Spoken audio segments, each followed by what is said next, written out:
Hello and welcome to the first Slugger TV of 2022. In this episode, we're going to be looking at the parties and how they're preparing and getting ready for the upcoming Assembly elections set for May the 5th. And to go through this, we have two expert panellists. We have Brendan Mulgrew, who is Managing Partner of MWA Advocate and in a former life was an SDLP Special Advisor. And we have Lee Reynolds, who was former Director of Policy for the Democratic Unionist Party and former Special Advisor to First Minister Arlene Foster. You're both very, very welcome. I'll start with you, Brendan, first. Obviously, we've had our first poll of 2022. The Belfast Telegraph over the last few days produced their poll for Lucid Talk, which showed trouble for the DUP continuing. Jeffrey's recovery seems to have stalled. Sinn Féin out ahead. Alliance Party, Ulster Unionists kind of neck and neck. TUV doing well, and the SDLP kind of stagnating as well. What did you make of the findings? I think the parties would do well to be very careful about how they look at the results of that poll. And, you know, it's not so much a poll, it's an opt-in online survey of just over 3,000 people. We don't have what are traditionally known as and regarded as fully fledged political opinion polls in Northern Ireland for different reasons. But when we're dealing with multi-seat constituencies in an STV election, it's far too blunt to say that, for example, the TUV have got 12%. TUV are not going to get 12% first preference votes in Northern Ireland, and the votes whatever percentage vote they do get is going to be concentrated North Antrim and perhaps some neighbouring constituencies. It's not going to result in 12% of seats or 12% of first preference votes even for the TUV. I think the parties are sometimes, and I think the DUP are guilty of this, are too quick to react to those opinion polls and basing their electoral policy or electoral tactics on what the latest finding is in the opinion poll. It's not the right way to do politics. I think we need to step back and just carry on with the business of selecting candidates, preparing manifestos, getting the messaging right, and not be too distracted by what emerged over the weekend. Okay. Lee, what did you make of what you saw, and just in terms of the dynamics within unionism? I mean, obviously there has been a great deal of flux over the past year. So what are you making of what you're seeing from what's coming out? I'm sceptical of the results. What I find strange is that if you look at the data, it's saying it's a transference from one party to another. There's no other leakage to anybody else. That's a bit strange. But I would also say that it's miscalculation for me, in the mood that I sort of hear and get feedback from people, is more a likelihood of not voting, not that they're party switching, that there's a section of the DUP voters are sort of sufficiently demoralised or frustrated that they're just going to opt to sit at home, and that's what the DUP has to target and counter. And I don't think the gap between Sinn Féin and DUP is as large as that particular poll is showing.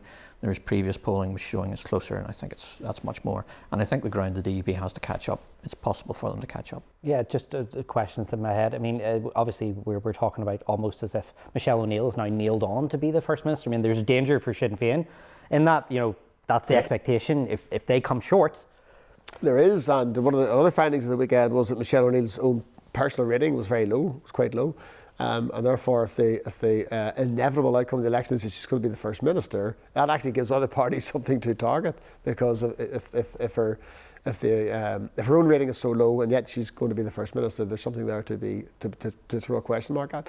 And you know, in constituencies where the polling day is the 5th of May, the 4th and the 5th seats particularly across Northern Ireland, will be decided in the early hours of the 6th or even maybe into the 7th of May.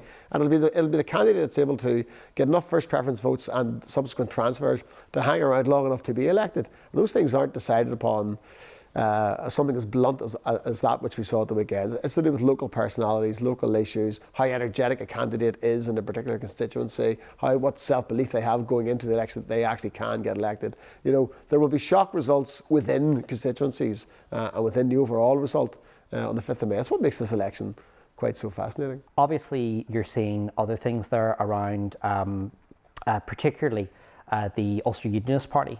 Do you think, I mean, has the BD bounce stalled, Brendan? Do you think that has ended now that Doug is now approaching a year now? Yeah, so he's no longer a new leader, although he has brought, in opinion poll terms, he's brought the UUP to a healthier position. But you need, again, I just go back to where that will translate into Assembly seats, because where are the constituencies where the UUP can actually get seats, and whose seats are they targeting? If they're targeting DUP seats, most likely it's constituencies where the DUP have got 2 MLAs. That's where they can target one of those. There's no UUP seat in South Belfast. Seems crazy, but I know the UUP are not in good shape across the city of Belfast. But for so long, it was the bastion of UUP. They held the MP's position there, for so long, up until 2005. That looks like that will never return. So are they targeting South Belfast? And if they are, then whose South Belfast seat are they targeting? Again, fascinating conversations to have. There may well be an overall percentage lift for the UUP, which may not translate into a significant number of additional assembly seats. Yeah, and that happened in 2017. Actually, the UUP vote went up 0.7%, but they lost. Number of seats went down. They had their worst ever seat showing, even though they actually went up in vote share. Lee, what do you think about the BD pre-ship? You are a former Ulster Unionist Mayor, a former Ulster Unionist leadership candidate as well. I know you've ran for the position. Anyone who's got a history book, go back and look at Jim Molyneux, a young Lee Reynolds challenging him for the leadership. But what do you think? I think there's been a bit of a BD myth has developed. As I've said, I think he's created the Twitter Unionist Party. I think he's made some missteps. And I think there's a side to Doug's personality that when it's in a fully fledged election campaign, I think we need to be careful if there'll be an edge to him that comes out that I think may take a bit of the shine off him.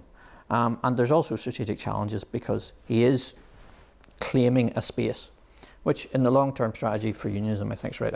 I'm not liberal, I don't agree with it, but that space exists, that's fine. For the broad strategy of unionism, someone should be going after it. But he has tensions with his own party around it, and particularly the more rural and western voters. And he's got those to manage. But yes, it is moving votes to move assembly seats involves a big amount of movement, and there's no indication right now that he's got it. And there's a huge challenge of, if he thinks he has, then he has to start running more candidates. Great. And so does he back what he thinks he's advocating with those candidates? That's a big question mark. Nesbitt made that mistake in the past, he ran too many. Yeah, okay. Again, to go back, you did have a front row seat to your former boss, Arlene Foster, being ousted as leader. Obviously, there's been a lot of flux within the DA. I don't want to focus too much on that, but obviously there's been a lot of flux and outworkings that are still being felt. I mean, obviously, what happened the previous week between the House of Lords amendment there about being an MP and being an MLA, that's all linked back to the outworkings of ousting Arlene Foster. What do you think about where the DUP are, where unionism is in general going into this election? Because there is a lot of flux there between not just the DUP, but obviously Doug Beattie, Jim Allister. Well, I think the problem isn't really being discussed. And that is, I think, in terms of the unionist electorate, and I think where Lucid Talk is wrong, it isn't so much a transfer from one party to the other. The sense I pick up is more where people are talking is that they're not going to vote. And if you go back actually to the 2019 Westminster election, there was a noticeable 3% drop in the vote. So that is that's the greater voting threat that the DUP has to address. Now, strategically, this is all manageable and it's all doable, but a single issue election is not what I would advise. We have to stop seeing Northern Ireland politics in the paradigm of two tribes. That is dead. What we have is a Northern Ireland of three tribes and two conversations. So any party looking for success has to maximise the appeal across those tribes. Now, call them groups, communities, whatever you want. But that's just the sort of parlance I use for simplification purposes. There's about 2/3 of the population are still in UK or Ireland. Which are we going to be in? There's about then a third of the population are, yeah, that's all well and good. If that ever comes up, we'll deal with it in a referendum. But right now I want to know what sort of Northern Ireland I'm living in. So my advice to anybody writing a manifesto or planning a campaign is how you can maximise your appeal to your traditional core, but also have a conversation with that third tribe. Okay, and one of the psychological things for the parties in this Assembly election is the rise of the Alliance Party. That everyone's dealing with Alliance were typically the party that got the fifth, and when we had them, 6 seats in every election. They were never a massive factor, but now they have been slowly but surely taking the UUP's lunch over subsequent elections. Now, this time, they're gunning for nationalist seats. Both the SDLP and Sinn Féin MLAs are in the sights of the Alliance Party. What can they do to combat their rise? Well, it's going to be difficult for the Alliance Party will pick up in percentage points. That's a general trajectory that they have been on in this last number of particularly Assembly elections, local government elections, in the European election.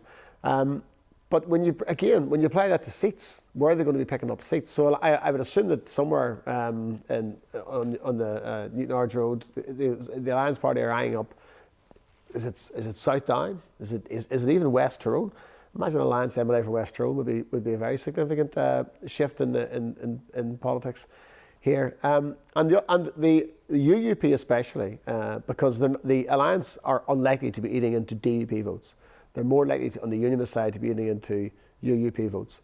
And the UUP will need to be very balanced about what stance they take on issues like the protocol, how firm, hard, extreme, for want of a better word, are they going to be around the protocol, compared with how are we going to make this work for the economy and work for the business community and create a better prosperity for all. The UP could end up, if they try and take on Alliance on that ground, sounding very, very like Alliance, which the UUP may calculate doesn't do them any favours when they're trying to protect seats from the DUP or go up against the DUP in constituencies where the DUP might be more vulnerable. So I would hate to think of an election which is fought purely on a protocol issue. And you heard language today coming from both the European Commission and from Liz Truss around not adhering to artificial deadlines, and people are saying that with the Assembly election in mind. The last thing we need here is an Assembly election which amounts to or is presented as a referendum on the protocol, because we have been served in far too many cases by bad government for far too long, and that's not going to be resolved by shouting at each other between now and May solely about the protocol, and that's what drives people to the polls. We need, and the parties need, to get real about the issues around the economy and about health and about infrastructure and all of those things. So I think the more informed and detailed, and I know that that's difficult to get across in these days of soundbite politics and social media politics, but I would like to think that we could have your question, which I've strayed very far from now, was about how the other parties may protect themselves from an apparent alliance surge. But I think the parties need to take on board. On the unionist side, does the protocol really have, is it the big bogeyman that Jeffrey Donaldson thinks it is? I don't think it is. And I think the Lucid Talk poll has got that completely wrong. The 2/3 of the unionist electorate would like to see the executive brought down over the head of the protocol. That's just not right. Okay. It's just not the case. What do you think? You're, again, is someone who, not just that there, but believes in the Brexit project. Alliance were able to inhabit a space because the dysfunction of unionism over the last 10, 15 years was there wasn't a liberal unionist offer. So they inhabited the space. Now, people laid that at the door of the DUP, but there was, to be perfectly honest, there was never any likelihood or possibility or even credibility of the DUP being able to inhabit that space. But the Ulster Unionist Party basically always hung about hoping that Glory Days would simply fall back in its lap, and therefore didn't make the full move. And there's a lot of their activists in beliefs and opinions and votes wouldn't feel too comfortable with that. So there was also an internal reason for not to. Now, Doug is now trying to create that space, move to that space and claim that space. I think he's made the error that he's creating too much the Twitter Unionist Party, and that there is a real difference between the real world and Twitter, and some of the choices he's made was more about the Twitter response than I think the on-the-ground response. But this is where he also has a longer-term strategic challenge between West Ulster and East Ulster. That space will create more opportunity for him in the east, but it will cause problems for them in the west. And that is what he's, and particularly then the choice of Ian Marshall in West Tyrone was a bad one and caused many ripples and beyond even West Tyrone. So that's it. So he's making the right long-term strategic choice for placing the party and giving it a USP, but there's a short-term risk and problems that he's going to have to manage. How do you think in terms of the DUP capitalising on that, capitalising on the Ulster Unionists and where they're trying to move to, are they in a space to do that? In some of those West Ulster seats, yes, they could. But it's not something I would overplay, to be perfectly honest. It's not, the seats that are much more in play are potentially in the east, and it's going to be less of an issue there. He's staking out his ground, that's fine, it's his ground. It's not a space that the DUP is particularly well suited for. It can fight in its own space. Yeah, and what then in terms of, because Brendan, you were talking there about hopefully this isn't solely a protocol election, and solely it isn't a referendum on that. What other issues do you think could, because we do tend to try and simplify the ballot box question, what will people vote on? Last time it was seen as RHI or Irish language or whatever. What other issues do you hope will get on? And what issues do you think we'll get? I know it's hard because campaigns can throw up things, but yeah, and there's I know time flies in one sense, but politically speaking, there's a long way to go between now and polling day. What I hope, I would see the possibility exists for Northern Ireland to have an economic prosperity based on this unique position we find ourselves in. I'd love to hear the party's views on how we make that work for people. You know, what matters to me as a voter is, are there going to be employment opportunities for my kids when they finish school or when they finish university? You know, is there going to be a prosperity that we can share whilst we all the future will be what we all decide it will be, but in the meantime, can we give ourselves a good life while we're here? But I know that probably comes across as naive, because we'll end up fighting around border polls, when should there be one, and should the work be done in advance, and those sorts of things. But we are badly served when it comes to waiting lists. We are badly served when it comes to investment in our education system, in our, and this is so mundane, but we can't build houses because our water service is screwed. You know, this is the mundane stuff that we do need actually genuinely to resolve over the next 5-10 years, or else we are going to be stagnant. Yeah. The protocol and all the opportunities it can bring won't mean anything if we can't put cranes in the air because our drains are kaput. So, you know, we need to hear some practical, boring stuff around, making politics mundane again. But that may not drive people to the polls. And I think what Lee said earlier on about people staying at home, that probably is the biggest downside or fear factor. The most pessimistic way to look at the election is how many people will actually go out and vote. And my goodness, we do need people to go out and vote. Yeah, I mean, last 2017, people surged to the polls. It jumped 10 points from the previous May. And look at the outcome that came from it. On this, what do you think the election campaign will be? What will we be? Will we be focusing on whether Michelle O'Neill gets to drop the word deputy from her title, or will we be talking about other issues? If I was sitting in DUP headquarters, I wouldn't be talking about that. Wow, okay, that's interesting. See, that's from, again, people like me say, well, that's one of the DUP's best cards to play to mobilise voters. No, it isn't, because go back to one of the previous European elections where it was topping the poll was vital and all the rest of it. There becomes an area where you start straying into, we're blackmailing you to vote for us, and that is not the way to get a vote. What I think they need to do is actually, it's a big offer, and it's about basically framing, here are the strategic challenges for Northern Ireland, here is Jeffrey Donaldson, here's his personal narrative, and here's what he wants to do for Northern Ireland. Make his case for being First Minister is the best way to prevent Michelle O'Neill becoming First Minister. That is the strategy that they should follow, and that should be things like the problems with the protocol. It is a fundamental economic problem. I don't share the rosy view of Brendan on that one. The rosy view is based on the best of both worlds myth.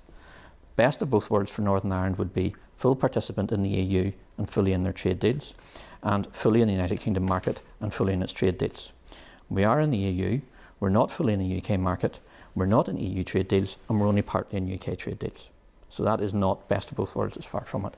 But that shouldn't also blind us from infrastructure challenges, from the health service. Northern Ireland has just started its new century. What do we want to do with that new opportunity? What do we want to build? What are we going to do for the first generation of that new century? That should be the broad-based message that he should be doing. Because every unionist who's against the protocol, which needs, fundamentally dealt with, because it is so undermining on a whole number of levels, needs to be part of it. But everybody I know who is a unionist and is opposed to the protocol also wants Northern Ireland to be a success. And other people who are concerned about the protocol, because protocol concerns aren't limited to unionists, want answers to that as well, and they want answers to the issue of health, education and the economy. So that is the broad-based picture if I was trying to make a pitch. There's also just the sad reality of our media that a political party won't need to issue one statement about it, because that's the first question every journalist in the country will ask. Okay, fair enough. I'll come back to that in a second. Go ahead, Brendan. When devolution came back under New Decade New Approach, there was a tone and an ambition to that document. Maybe it was actually undeliverable because it was quite specific in the things it was going to set out to achieve. But my God, we moved away from that tone almost immediately. And I know COVID came along and we had to deal with all of that, and there was a multitude of problems which came along. But, I think, so when an executive meeting ends here, and there's good news to share out, it's a race to Twitter between the First Minister and Deputy First Minister as to who's going to be the first to inform the public about this. That's just one example. That's not how you do politics. That's not what politics is supposed to be about. We moved away from the tone and the ambition of NDNA far, far too quickly. We may find ourselves back in that space after the election, and when parties are talking about a programme for government and who's going to be in government, or will there be an opposition, there might be NDNA Mark 2 or Part 2, but we never seem to stay in that mode or in that tone for long enough to begin to deliver the transformation agenda that was built into that document, not just in health, but other areas of our infrastructure and our economy as well. The party that tries to move us back onto that ground and show some level of detailed commitment about how we can actually implement the measures that were outlined, for example, in NDNA, I think that those are the kinds of conversations which I think would lead to a more healthy debate coming up to the election. Yeah. In terms of getting government, I mean, I just said at the top of the show, polling day on May the 5th. I mean, we're even still debating this stage whether Stormont makes it to the end of March, which is when the Assembly is set to be dissolved for the 5-week campaign. Count back 5 weeks. That's around about March 29th. How optimistic are you, Brian? I mean, you were talking about there. I mean, some of the analysis that says that unionist voters are chomping at the bit to just bring this thing crashing down, and the Stormont executive apparently has an approval rating of around 13%. Now, granted, it has never been particularly high. What do you think? Will Stormont make it the next 7 weeks? Well, the DUP through Edwin Poots' paper that he was bringing to the executive around not having around needing executive authority to carry out the implementation checks could have been the first move in a process which was going to lead to a standoff and therefore the collapse of the Assembly. And some parties, and DUP, to be frank, it's the DUP, might look upon it as a fairly low risk because we're so close to the end of this term anyway, that by making moves which end up in the executive being brought down, maybe they'll not be that much punished for it. I think that would be a mistake. And my fear is that Jeffrey Donaldson would respond, and others in the DP would respond to the poll findings over the weekend by deciding they need to be more extreme or more definitive and move to bring down the executive. Will it last till the 30th of March? I would suggest that if I was making a bet on it in grams, I would say that it might just hang on in there until the 30th of March. Lee, what do you think? Well, I mean, isn't the ultimate, I mean, what I often hear from unionist circles is, well, it worked for Sinn Féin, it worked for them electorally. Do you think that that's a smart card for unionism, and will it make it to the 29th of March? I'll be perfectly honest, if I was still in the back room and still giving advice, my advice would be no, it wouldn't. Okay. Why is that? One, you have a whole series of things. Firstly, we have a fundamental problem with the protocol. One, we are in a peace process which is basically you only get attention on your problems by creating crisis. Unfortunately, that's the model that we adopted, and that's the model we're in. Second, if you go into the withdrawal agreement, one of the things that will trigger a response and action on the protocol is political difficulties in Northern Ireland. That was built into the protocol. Third, Jeffrey Donaldson's made the commitment. It's the old classic line of the train is now gone, it's on the rails, so there it is. And there is a tension in unionism, some, devolution, where, protocol or devolution, but you run into the cognitive dissonance around it of basically people wanting two things at the same time. And it's the thing of, well, solving one has a consequence for the other, but solving one has to be done for the medium, long-term interests of Northern Ireland. And it shouldn't need the escalation. There's been ways given out, Jeffrey's given them you had your command paper last year, bring it in, that could de-escalate the situation. I don't think that's going to happen, so he's given people options here which they seem to be turning down. The impression is both now the UK and EU is trying to long finger this, and long fingering it isn't going to work.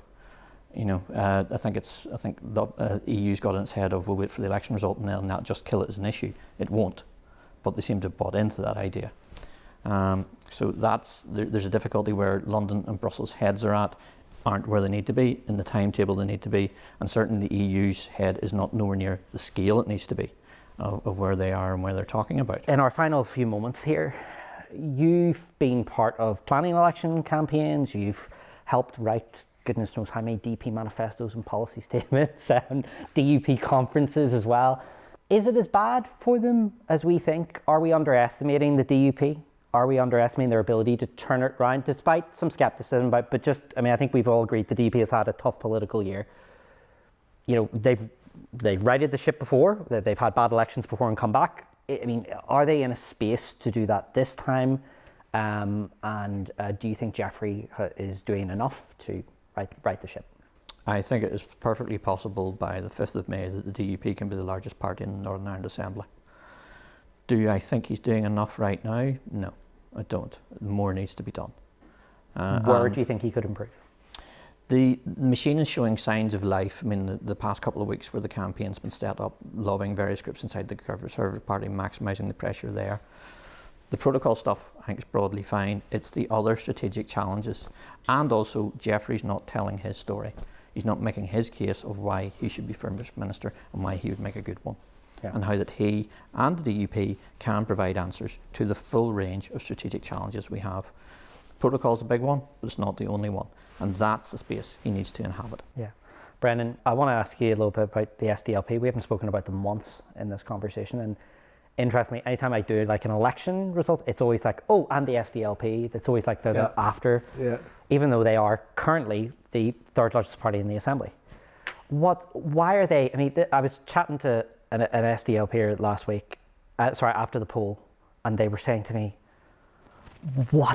they were literally frustration. They were just like, everything that had been done, Colin was out there on COVID certs, Nicola's been out there on issues, Cara, Matthew, and yet they still seem to be going nowhere in the polls. They seem to be plateauing in this particular If you were there, I know you've been there before the SDLP, what would you be advising? Well, I would look back to the 2019 Westminster election when going into that election with 0 seats and coming out with 2 seats, but 2 seats which were won with massive majorities in each case. And I would say, what were the common factors there? Fresh, young, new candidates in those particular type of elections.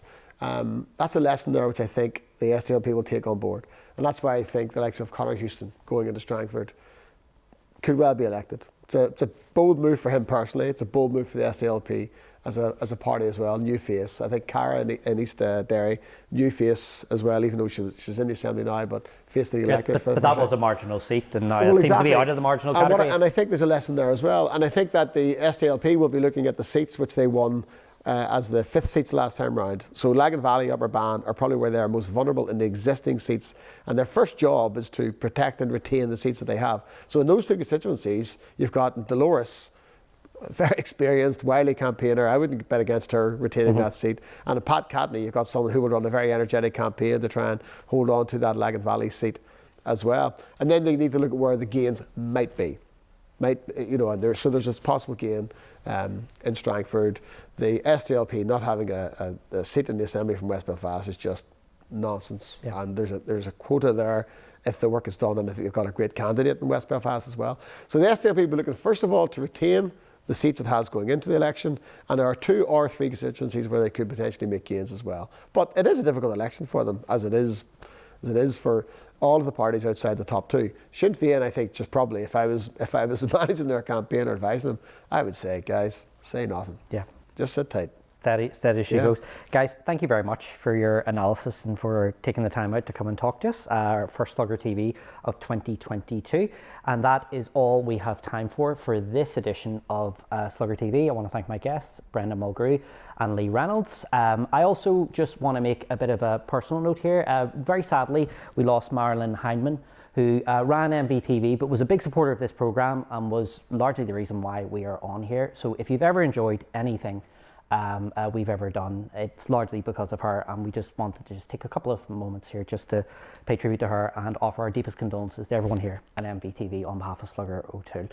That's all we have time for. You can keep up to date with everything else on sluggerotoole.com. Thank you very much for taking time to watch.